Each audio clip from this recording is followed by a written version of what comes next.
Olá, eu sou a Mafalda Cruz e bem-vindos ao O Prazer é Todo Meu, um podcast sobre sexualidade, saúde e relações, onde se fala sobre aquilo que nós sabemos. Mas a pergunta é, será que sabemos?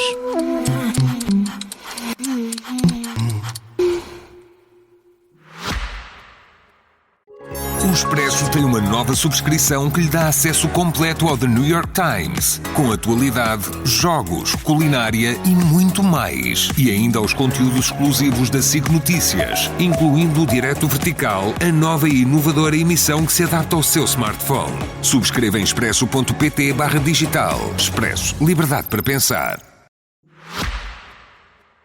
O desejo é a experiência de querer. Sentimos desejo quando antecipamos e ansiamos algo. E esse algo pode ser uma pessoa, uma sensação, uma experiência ou aquela comida de conforto acabadinha de sair do forno. No cérebro, o desejo envolve sobretudo o sistema límbico e o córtex pré-frontal, áreas envolvidas nas emoções, motivações e na forma como planeamos o nosso comportamento. No desejo estão também envolvidas hormonas como a testosterona e neurotransmissores como a serotonina e a dopamina. E se fosse só isto, até seria simples. Mas não podemos esquecer todos os fatores psicológicos, culturais e sociais que estão por trás do desejo sexual. Falar sobre desejo é reconhecer que fomos pouco preparados para lidar com as suas flutuações. É também perceber que o contexto em que vivemos, o sexo que temos e a vida que levamos podem efetivamente matar o erotismo. Hoje tenho comigo a Ana Alexandra Carvalheira, psicóloga clínica, sexóloga, investigadora e professora no ISPA e uma das principais referências em Portugal na área da sexualidade humana e das disfunções sexuais. Olá Ana, é um prazer receber-te. Olá Mafalda, é um prazer. O prazer é todo meu. Grata pelo convite. Obrigada eu por estares aqui neste episódio que é dedicado ao desejo sexual e tenho muitas perguntas para te fazer em relação ao desejo. Vamos ao básico. Ana, de que é que falamos quando falamos de desejo sexual? Podemos trazer várias definições, mas vamos começar por uma muito simples e eu diria que falamos de desejo sexual quando falamos de pensamentos, de fantasias, de uma disponibilidade para ir ao encontro da atividade sexual, para ir ao encontro do comportamento sexual. Portanto, não é só querer ter sexo, não é? É todo o imaginário também. Sim, e é a consciência de querer ter sensações sexuais. Essa seria uma definição simples do desejo. Uhum. As fantasias é uma pergunta que me fazem muitas vezes em consulta e há muita gente que não consegue identificar as suas fantasias ou até que diz eu não tenho fantasia nenhuma ou sente muita culpa em relação às fantasias que tem. Como é que nós devemos olhar? Como é que as pessoas podem perceber quais é que são as suas fantasias? E por outro lado também se as fantasias podem e devem ser interpretadas como desejos literais que nós temos ou algo que deve ficar no nosso imaginário e que não significa que queiramos pôr em prática. Boa pergunta, porque o imaginário é a imaginação, as fantasias é um dos principais ingredientes do erotismo. É muito valioso. Eu costumo dizer que é onde tudo pode acontecer. Tudo o que nós quisermos pode acontecer nas nossas fantasias, na nossa imaginação, na nossa imagerie erótica e as pessoas podem sentir-se mais livres ou menos livres para o fazer. Portanto, é um ingrediente muito importante para o desejo, para o erotismo, mas também muitas vezes traz culpa, não é? Porque é vamos lá ver, aquilo que nós podemos fazer e ser, podemos ser quem nós quisermos ser, fazer o que quisermos fazer. Na nossa imaginação, não temos que passar daí para o ato, não é? Não temos que atuar, não temos que concretizar essas fantasias. Deus nos livre, seria uma coisa impossível, não é? É que nem pensar. E portanto é preciso saber isto, que muitas fantasias são só isso, são só fantasias, existem apenas no nosso imaginário e isso é completamente ok. Uhum. É aliás muito importante para a construção do erotismo e para nos mantermos sexuais. É verdade que disseste uma palavra muito importante que é a culpa. É verdade que muitas pessoas sentem culpa, sobretudo mulheres, e eu ouço isso há 30 anos na minha prática clínica. A questão da culpa, que é muito do universo feminino, e como tu dizias há pouco, vem muito dos fatores socioculturais que influenciam o nosso desejo e a nossa sexualidade. E aqui também temos que dizer que somos herdeiros da cultura judaico-cristã e, portanto, o catolicismo está cheio de culpa sobretudo nas mulheres, mas as fantasias são importantíssimas para o nosso imaginário.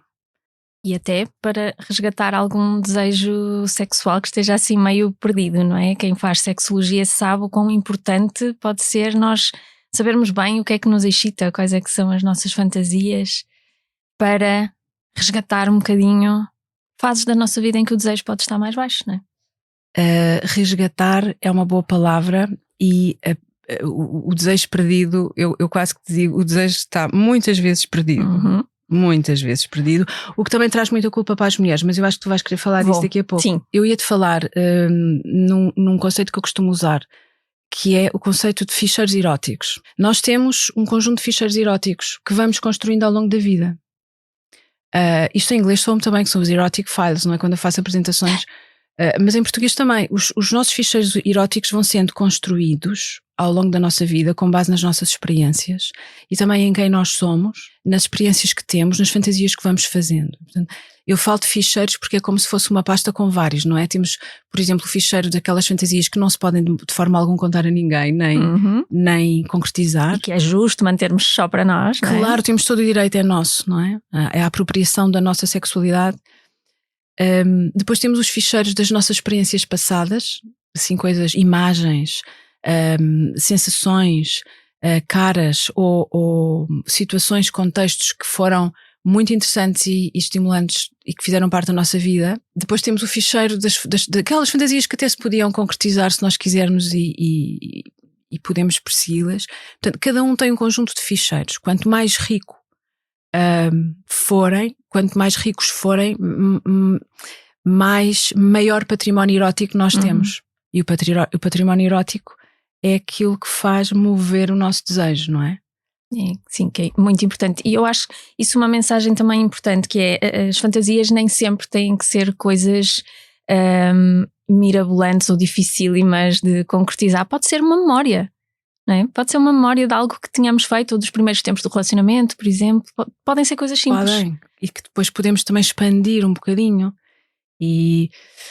Ou não, mas sim, podem ser coisas muito simples. Uma fantasia não tem que ser um filme completo, não é? De 60 minutos. Ou nem envolver 1001 pessoas, não é? De modo nenhum. Aliás, pode ser uma coisa que fazemos também sozinhos, não é? Porque a sexualidade a solo também é movida pelo nosso desejo, não é? O desejo não é só a sexualidade em contexto relacional. A sexualidade a solo é a nossa sexualidade. E muito envolta em culpa também. Ana, vamos aqui, há pouco estávamos a falar dos modelos de resposta sexual e para simplificar um bocadinho, basicamente são modelos que explicam o que é que acontece ao nosso corpo quando iniciamos uma atividade sexual, e estes modelos já vêm dos anos 50, com Masters e Johnson, e desde aí que se fala em que se divide a resposta sexual em fases. E há pouco estávamos a falar que hoje em dia sabemos que não dá para fazer esta distinção da fase do desejo, a fase da excitação, a fase do orgasmo, mas incutiram-nos até hoje que o desejo tem que estar lá e tem que ser a primeira coisa que acontece quando temos uma atividade sexual. Hoje em dia, e depois muita gente tem conflitos internos porque não sente desejo de forma espontânea, e existe também aqui esta noção do desejo responsivo, o desejo que surge em resposta a um estímulo, que não tem que ser um estímulo tátil, nos genitais, é um estímulo que nós recebemos. Faz sentido nós fazermos esta distinção entre o desejo que surge espontaneamente e o desejo que surge em resposta a um estímulo? Não só faz sentido, como é muito importante fazer essa distinção. Porque essa coisa de, e no princípio era o desejo. Não, nem sempre, às vezes. Sobretudo, é assim, é verdade isto, e no princípio era o desejo, quando temos aquele combustível incrível que é a paixão. Pois. A paixão é o combustível é a grande força do desejo, não é? Mas a paixão também tem um tempo de vida, não dura muito tempo, dura pouco. Até porque o corpo não aguentaria. Mas não é compatível com a vida, não é? Não se pode viver constantemente nesse estado de paixão tão intensa como é no início. Embora precisemos ao longo da vida de sentir alguma paixão, até pela própria vida. Mas não me quero afastar da tua pergunta. Do desejo responsivo. E no princípio era o desejo, é mesmo só no início das relações. Porque quando as relações se vão construindo e vão perdurando ao longo do tempo e da vida, e as pessoas ficam juntas ao longo de alguns ou muitos anos, o desejo vai-se perdendo. E portanto, já não é, e no princípio era o desejo, é em busca do desejo perdido. Uhum. Se quisermos brincar aqui com os títulos. Exato. E o que acontece é que a resposta sexual não se faz, já não serve o modelo antigo de Master e Johnson, que era um modelo faseado, unissexo, em que sequencial, não é? E quando eu estive em Vancouver, na Universidade de British Columbia, e tive a oportunidade de trabalhar com a Rosemary Basson, foi ela a autora e uma grande investigadora e clínica também. Que mudou a forma como olhamos para o desejo, sobretudo o desejo das mulheres em relações estáveis, não é? Sim, e também dos homens, mas sobretudo das mulheres em relações de longa duração. Ela inova porque vem dizer, não, isto é um ciclo, isto não é uma fase atrás da outra, não é? Nós temos que falar de um modelo circular, e ela traz-nos esse modelo circular, em que a atividade sexual pode começar pelo desejo ou não. E muitas vezes não, mas esta é a mudança de paradigma que nós temos que fazer. É muito o meu trabalho clínico sobre isto, com mulheres sobretudo. Mas como é que se explica a uma mulher, normalmente são mulheres, não é? Que esta noção de que, olha, quando tu inicias uma atividade sexual até podes não estar com desejo, mas ele irá surgir se tiveres o prazer e a estimulação adequada.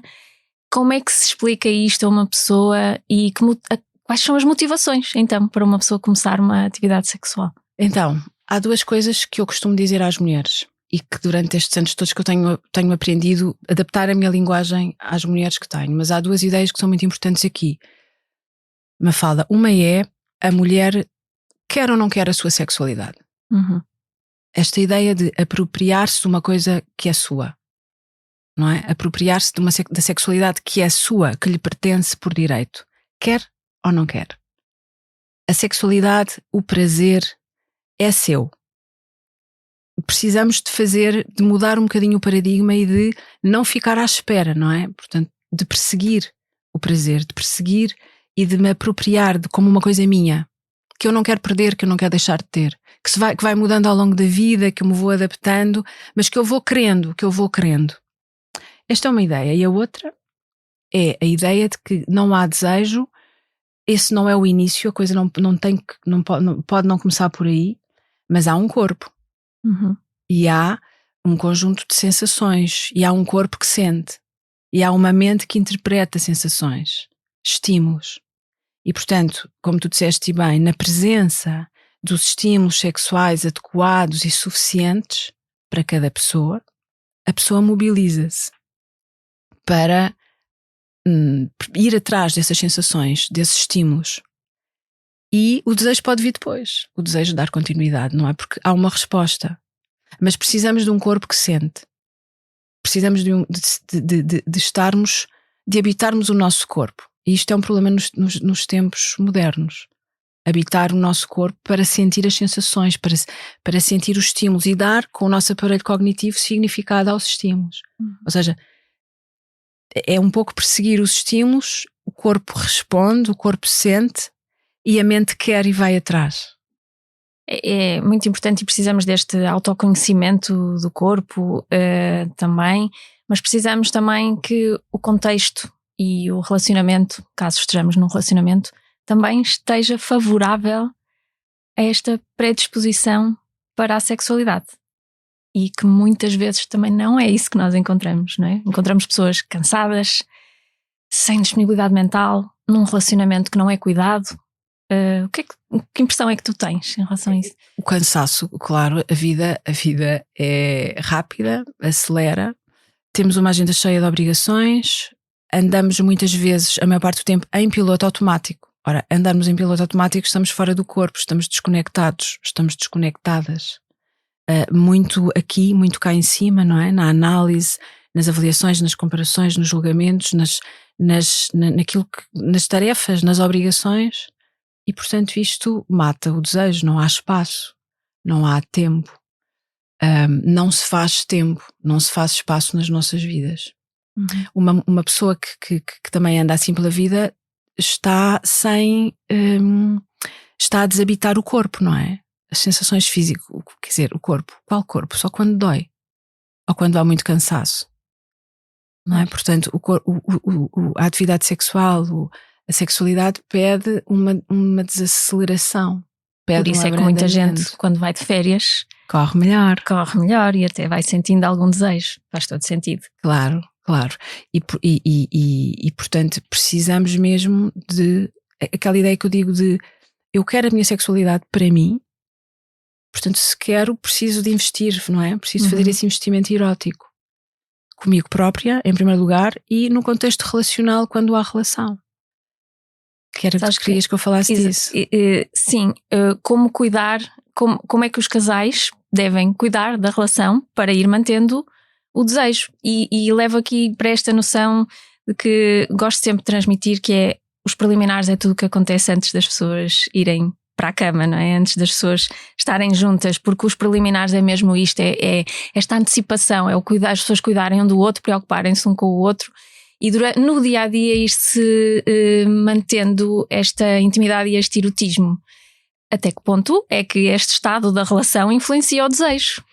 Grande pergunta. Outra pergunta. Essa é a pergunta de 1 milhão de euros, não é?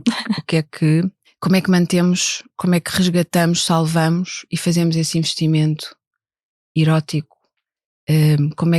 Eu acho que essa é a tarefa mais difícil, mais desafiante da vida de duas pessoas, de um casal, se quiseres, duas pessoas que querem passar a vida juntas.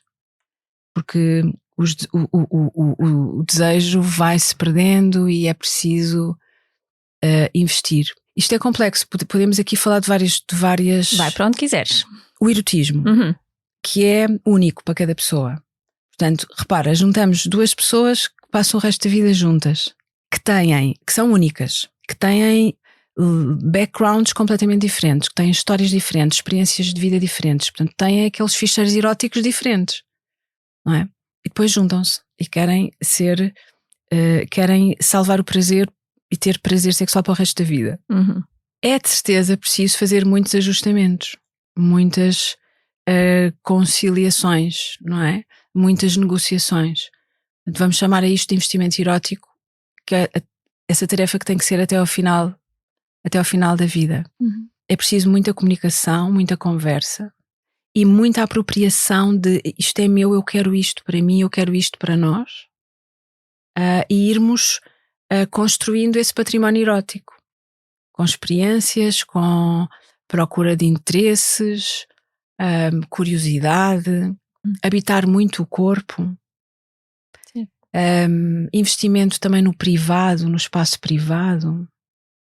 Sabes que a mim, como sou médica, a mim as pessoas procuram-me muito com esta ideia de que se eu estou com baixo desejo, tenho algum problema nas minhas hormonas, vamos ver as minhas hormonas, ou então de certeza é da medicação que eu estou a tomar, e corro o risco de estar a exagerar, mas quase que as pessoas querem que eu lhes dê alguma coisa que lhes resolva o problema. E por isso é que eu fiz questão de trazer alguém da área mais da psicologia para nos mostrar a importância, ou seja, o desejo é influenciado por múltiplos fatores e muito raramente serão as hormonas a dar cabo do nosso desejo. Claro que há algumas medicações que interferem de forma negativa com o desejo sexual, mas isso é uma raridade no nosso dia-a-dia. Aquilo que nós vemos é uma relação que não é cuidada, ou que já não existe amor às vezes, não é? Uma relação que está descuidada e um contexto, como estávamos a falar, que é completamente desfavorável ao desejo. Mas há uma dúvida que as pessoas me colocam e que eu no dia-a-dia também às vezes tenho dificuldade em identificar, que é quando é que, como é que se distingue uma fase natural de menor desejo de um diagnóstico, de uma disfunção do desejo sexual mesmo? Às vezes a falta de desejo é uma falta de desejo global. Ou seja, a pessoa não tem desejo sexual, nem tem desejo nenhum, de nada. E também não estamos a falar de quadros depressivos, não é? É só o desejo geral que está afetado. A pessoa não tem interesses, não tem desejo, não há um drive, não há. isso tudo está um bocadinho apagado e, portanto, a perda do desejo sexual é a perda de um desejo num cômputo geral. Perdem desejo por outros prazeres da vida também? Pelos prazeres da vida. Aliás, eu faço muito essa questão, sobretudo às mulheres, que é: dê-me exemplos de prazeres na sua vida. Qual é o lugar do prazer na sua vida? E o que é que faz por puro prazer só? Eu começo por perguntar: dê-me exemplos, dá-me exemplos, uma fala de prazeres físicos, através do corpo, sem ser o sexo e sem ser a comida. Porque a comida é o que muita gente me diz. Sim. Exemplos de prazeres físicos. Isto é logo uma dificuldade de encontrar experiências, de se identificarem com o prazer. E eu felicito-te pela escolha do tema, pelo título deste podcast. Prazer é todo meu. O prazer é todo meu. Que prazeres é que eu tenho? Quais são os meus prazeres? E podem ser coisas simples, mas através do corpo. E muitas pessoas têm muita dificuldade em responder a isto, porque nós temos uma cultura e uma sociedade que não salva o prazer. Muito pelo contrário, como tu disseste, que o associa à culpa e a ideias de egoísmo e de... Não é que o ócio é mal visto. O ócio é mal visto, o prazer é mal visto. Não, o que tens que fazer é trabalhar. Exato. Isso é que é valorizado. O prazer não é valorizado. E é uma coisa que as mulheres têm e os homens que fazer, mas sobretudo as mulheres, porque a socialização delas é mais reprimida e é mais... ninguém ensina que o prazer é importante, seja qual for o tipo de prazer. Mas então, quando é que a falta de desejo é uma situação normativa? E quando é que deixa de ser uma coisa normativa porque está enquadrada num acontecimento de vida, num momento, num período, num momento da vida? E quando é que passa a ser uma disfunção sexual, não é?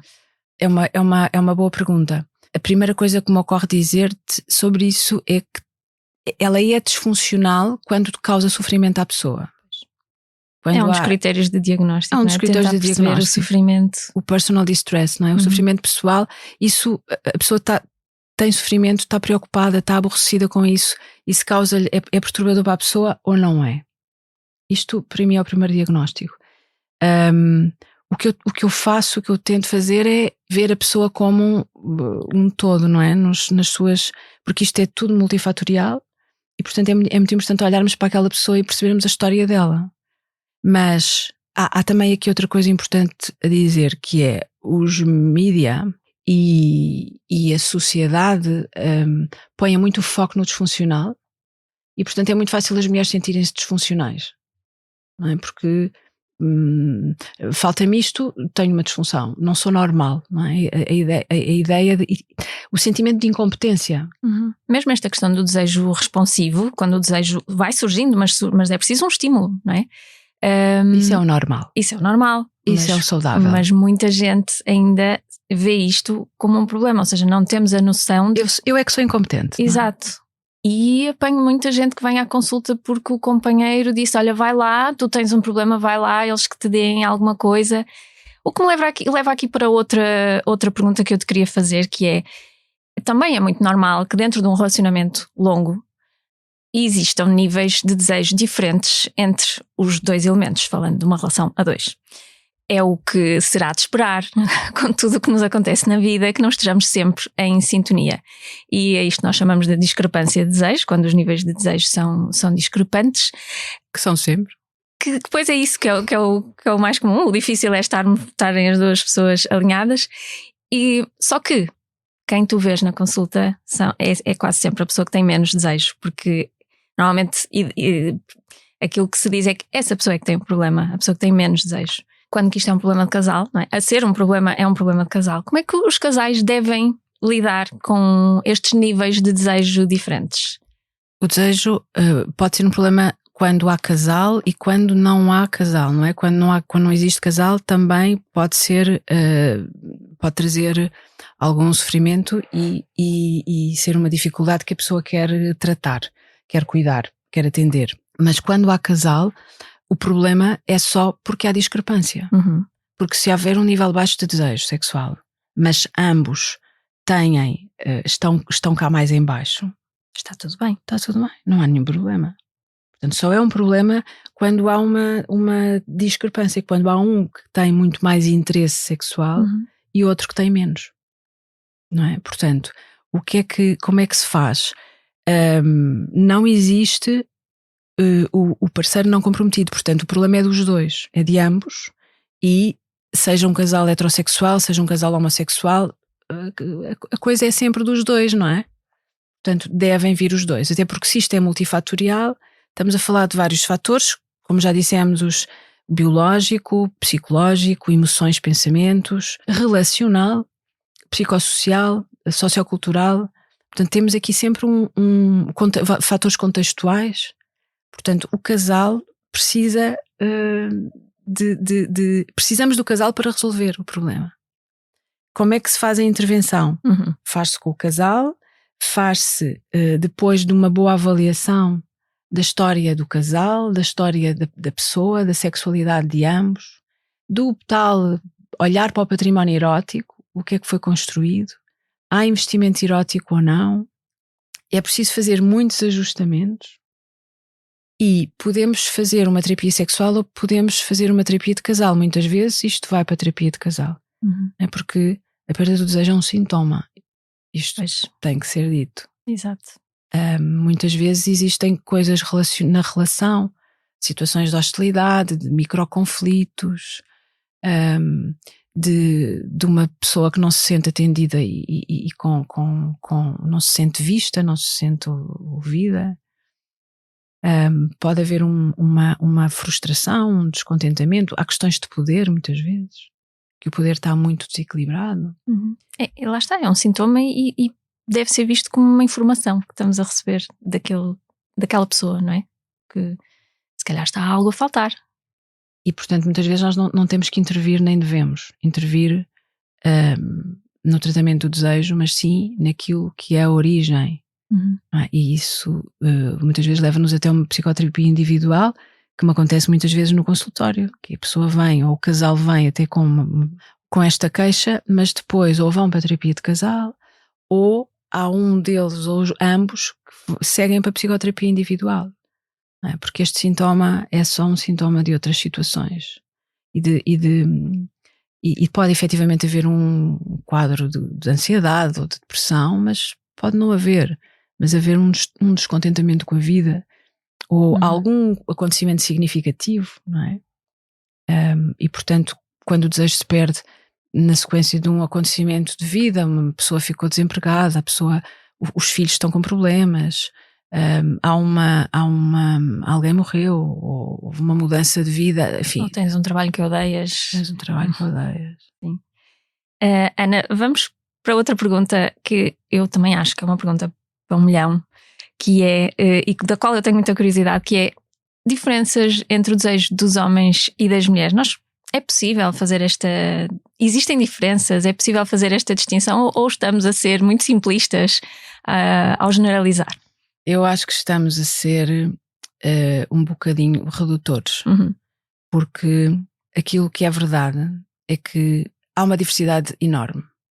Portanto, o desejo feminino e o desejo masculino, nós podemos dizer aqui umas banalidades e umas generalidades, quer dizer, por exemplo, que o desejo das mulheres é mais flutuante, porque flutua de acordo com o ciclo menstrual, o ciclo de vida, a gravidez, os acontecimentos do pós-parto, das hormonas. Portanto, é um desejo mais flutuante, é um desejo mais sensível também àquilo que são os fatores socioculturais, não é? Que é um desejo que pode ganhar-se dos 0 aos 100 em 3 segundos e pode perder-se totalmente em 2 segundos, certo. Porque houve uma palavra maldita da outra pessoa, porque houve... Quase que parece que os astros têm que estar todos alinhados para... Sim, portanto é mais sensível e por outro lado, neste estereótipo e nesta generalização abusiva. O desejo masculino é um desejo mais constante, mais sólido, que flutua menos, não é? Porque muitos homens conseguem usar o sexo para aliviar o stress, para ficarem menos tristes, para se alegrarem, para lidar com a tensão, e as mulheres não conseguem, têm muito mais dificuldade nisto. Mas isto é um conjunto de generalidades que eu acho que que não é o mais interessante, porque aquilo que eu acho que é interessante dizer aqui é que o que encontramos é a diversidade. Portanto, no grupo das mulheres encontramos uma enorme diversidade, encontramos mulheres com muito desejo, mulheres com menos desejos, e nos homens a mesma coisa. Pois. Esta ideia de que o homem está sempre com desejo, não é? Também tem que cair. Isso é mentira, e há muitos homens na consulta, há muitos homens cada vez mais a ganharem coragem para expressarem as suas dificuldades com o desejo e para expressarem a sua perda do desejo. Mesmo. Porque já se sentem eles também mais livres para expressar e para dizer. Porque aquilo que nós encontramos na investigação também é que o desejo dos homens é afetado pelos mesmos fatores. Portanto, os homens também ficam cansados, também têm um stress profissional que afeta o desejo, as questões relacionais também, tudo. Portanto, aquilo que afeta o desejo das mulheres é o mesmo que afeta o desejo dos homens. Mas parece tudo mais fácil nos homens, não achas? No desejo dos homens. Vamos para os fatores socioculturais, vamos para o patriarcado, se calhar, sim. Vamos para a maior permissividade para a sexualidade dos homens, e temos temos uma história muito longa, que é de uma socialização sexual muito mais permissiva e facilitadora no universo dos homens do que nas mulheres. Mas isto já está a mudar há algum tempo e, portanto, as mulheres hoje têm mais liberdade do que nunca para perseguir o prazer e para atender o seu desejo. Portanto, eu falo cada vez menos de diferenças de género e falo cada vez mais de diferenças individuais. E a diversidade é o que nós encontramos sempre que estudamos o comportamento sexual e a sexualidade das pessoas. Existe também a ideia de que os homens são mais visuais e que, portanto, respondem. Eu sei que generalizar, mais uma vez, é difícil, é perigoso, mas podemos dizer isso também, que os estímulos dos homens são mais visuais e, portanto, lá está, parece tudo mais espontâneo e mais fácil, porque vamos recebendo esses estímulos visuais. Isso é verdade. Isso ainda é verdade. A imagem é muito poderosa e é um estímulo erótico com muita força, e os homens durante muito tempo foi esse o principal estímulo, mas as mulheres também são visuais. Mas eu acho é que estamos cada vez eu na verdade fico aqui um bocadinho a disparar em várias direções, porque a imagem também pode ser perturbadora e ser predadora de outros estímulos sensoriais, como por exemplo o olfato, como por exemplo as sensações táteis, como ignorarmos os outros sentidos que se fecham. E hoje temos a imagem ao alcance de um clique e de um ecrã que está sempre perto de nós. E portanto isso talvez tenhamos que falar sobre isso noutro programa. Da pornografia. A pornografia, e também somos cada vez mais inundados por imagens para processar. E isso deixa-nos espaço para os outros sentidos, e por outro lado também me faz pensar na questão da esfera pública e da esfera privada na sexualidade. A imagem hoje faz-me pensar que a esfera pública, através das imagens que vemos e que publicamos e que nos entram por vários ecrãs que temos sempre à nossa volta, a esfera pública engoliu a esfera privada. E a sexualidade precisa da esfera privada. E isso está-se a perder. E isso também é uma ameaça ao erotismo. Pois. A perda da esfera privada. Fala-me sobre isso. Tu és uma das maiores defensoras do erotismo, com o teu livro, do qual vais falar também. O que é que aprendeste sobre o erotismo e a forma como os portugueses lidam com o erotismo? A dada altura, há uns anos atrás, eu tive mesmo vontade e necessidade de escrever, e escrevi um livrinho que me orgulho, exato porque quis defender o erotismo, não é? Acho que o erotismo precisa de ser defendido, embora... Concordas comigo? Achas que sim? Concordo plenamente. E porquê, Mafalda? Porquê que tu achas que o erotismo precisa de ser defendido? Olha, eu acho que primeiro as pessoas não têm muita noção às vezes do que é isto do erotismo. Acho que se associa muito o erotismo a atos sexuais e a coisas sexuais, mas o maior erotismo às vezes está em coisas não sexuais, como uma boa conversa, um olhar ou mesmo um pedido de consentimento, por exemplo. E por isso eu acho que devemos falar sobre o erotismo, porque é o motor do desejo sexual, não é? Vem ao encontro aqui das fantasias que estávamos a falar também, e das pessoas irem, dentro de um relacionamento, irem mantendo o erotismo, que é muito difícil. Pois, eu concordo contigo.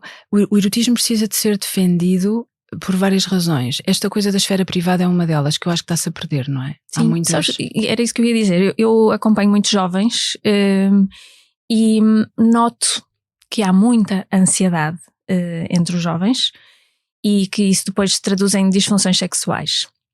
E uma das coisas que eu noto em relação a isto que estavas a falar da esfera pública e da esfera privada é que hoje em dia, com a quantidade de ecrãs que nós temos e como fica tão fácil partilhar informação e partilhar coisas, eu não sei se a relação sexual entre os jovens continua a ser uma coisa a dois e noto muito medo da partilha. Ou seja, aquilo que até aqui, não havendo telemóveis, não havendo redes sociais, era uma atividade que ficava entre duas pessoas, agora corre o risco de ser partilhada. Se alguma coisa correr mal, corre o risco de ir para um grupo do WhatsApp, para um TikTok.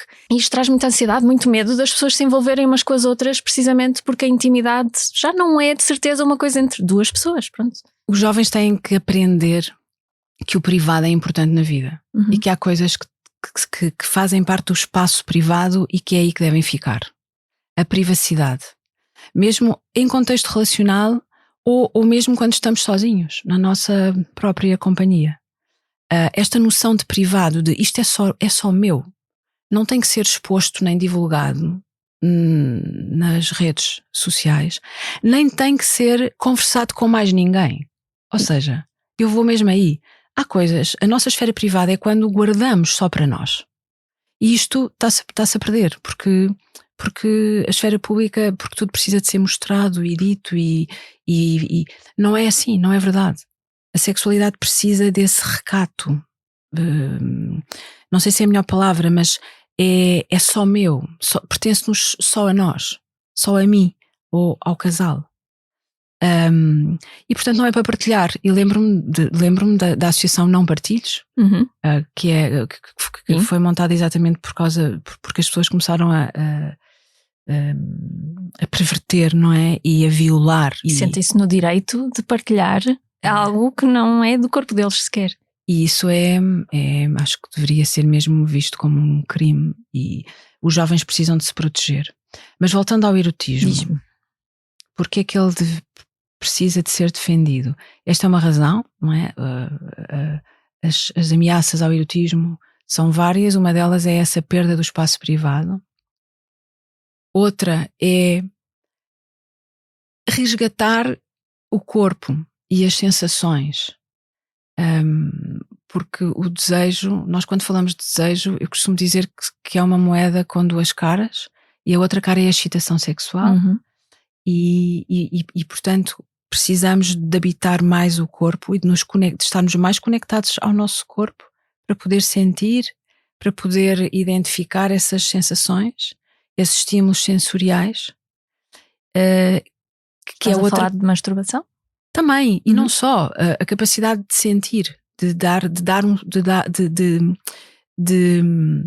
estar desperta e desperto para, por exemplo, para as sensações genitais, por exemplo, que muitas mulheres, sobretudo, têm dificuldade em identificar. Mas para isso temos que estar conectados e habitar o nosso corpo. Não podemos estar cá em cima em elaborações, análises, comparações, julgamentos, a voz dos outros, as vozes cá em cima, não é? Ou a pensar no que é que vamos cozinhar amanhã, não é? Sim, a distração cognitiva também, podíamos falar disso. Uhum. E cada vez é mais difícil estarmos no corpo porque vivemos também mais longe da natureza, mais afastados, mais em cidades, com agendas carregadas, com um conjunto de... E com um ritmo que não é compatível com uma saúde sexual positiva, não é? Ana, as pessoas fazem também uma forte associação entre desejo sexual e a frequência com que têm sexo. Na verdade, há pessoas que têm pouco ou nenhum desejo e, apesar disso, mantêm uma atividade sexual regular, ou porque foram pressionadas, ou porque entendem que é assim que tem que ser, o tal sexo de complacência, como às vezes ouvimos falar. Vamos à pergunta que também provavelmente mais me fazem, e a ti acredito que também. A frequência com que os casais têm relações sexuais é importante? É importante para eles. Uhum. E para cada casal há uma frequência importante. Ou seja, aquilo que é normal é aquilo que cada casal define que é bom para si. E portanto não há receitas, mas isso é uma coisa que causa muita angústia porque as pessoas comparam-se, não é? E porque sentem-se sempre em falta, ou sentem que podem não estar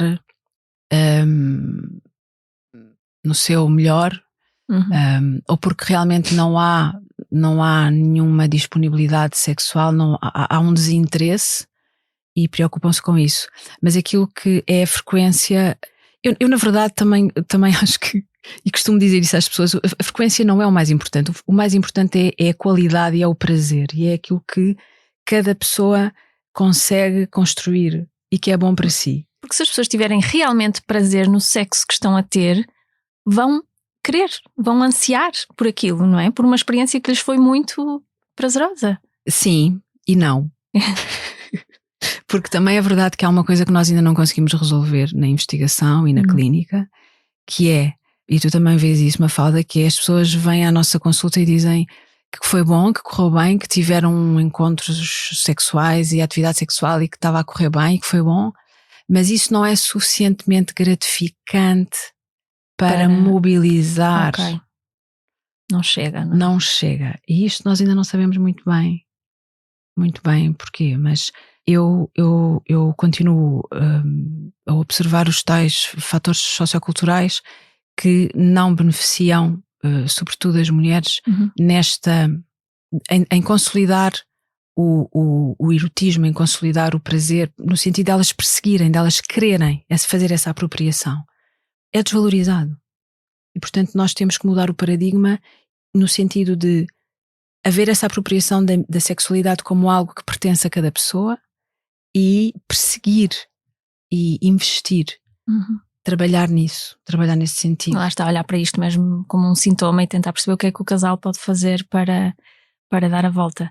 Traz-me aqui outra questão que é uma dúvida que eu tenho na prática clínica e dilemas também, que é, ok, às vezes há períodos em que um dos elementos ou até os dois não têm nenhum desejo e portanto podem ter aqueles grandes períodos em que não há atividade sexual, e isso os estudos também nos vão mostrando que pode levar a algum afastamento emocional entre o casal e por isso faz sentido as pessoas agendarem as relações sexuais.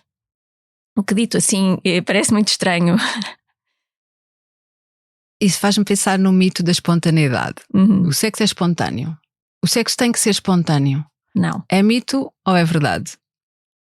É mito. É mito. O sexo não tem que ser espontâneo. É nos filmes, não é? E o sexo que ocorreu de forma espontânea não é necessariamente melhor do que ocorreu porque foi programado. Certo? Certo. Mais uma vez, cada pessoa e cada casal é que sabe o que é bom para si. Eu costumo sugerir que podem sempre experimentar e explorar. Portanto, o sexo pode ser agendado como nós agendamos muitas outras coisas, não é? Isso pode até trazer, enfim, algum investimento e ser preparado e a pessoa sintonizar-se e usar a sua imaginação.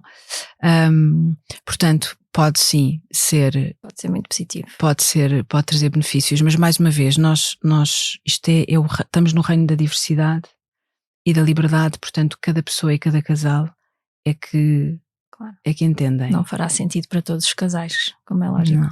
Ana, para terminar, esta temporada tem como tema a educação sexual que nós nunca tivemos, e eu pergunto-te, que educação sexual é que tu tiveste? Falava-se de sexualidade em tua casa? Não, nenhuma educação sexual, mas estamos a falar da... Não precisas dizer a tua idade. Posso dizer, tenho 54 anos, portanto estamos a falar de há 40 e tal anos, não é? Estamos a falar de há 40 e tal anos.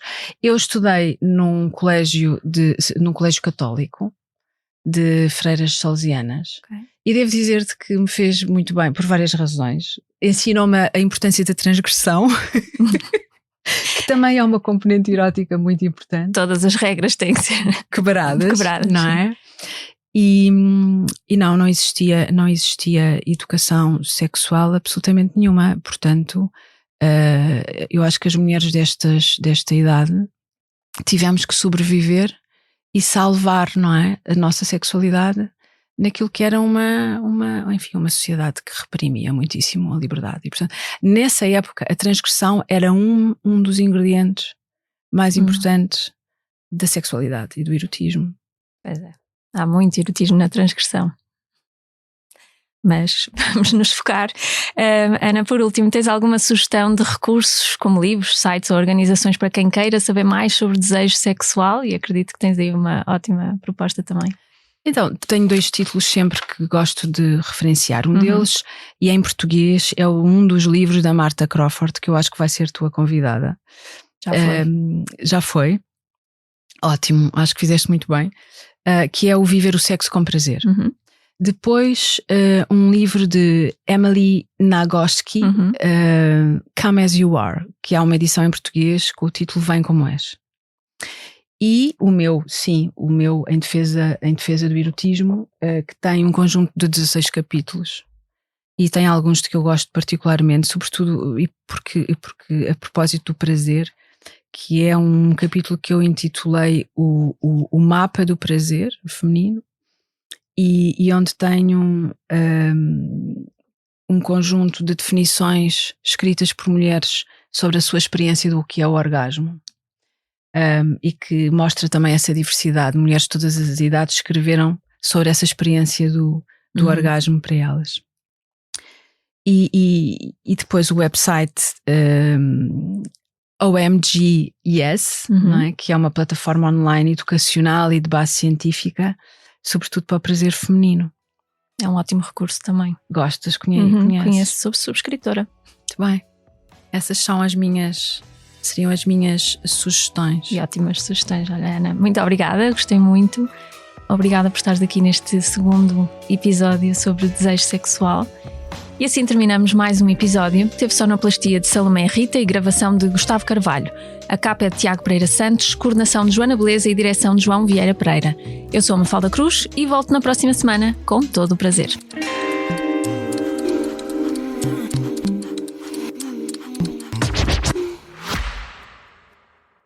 O Expresso tem uma nova subscrição que lhe dá acesso completo ao The New York Times, com atualidade, jogos, culinária e muito mais. E ainda aos conteúdos exclusivos da SIC Notícias, incluindo o Direto Vertical, a nova e inovadora emissão que se adapta ao seu smartphone. Subscreva em expresso.pt/digital. Expresso. Liberdade para pensar.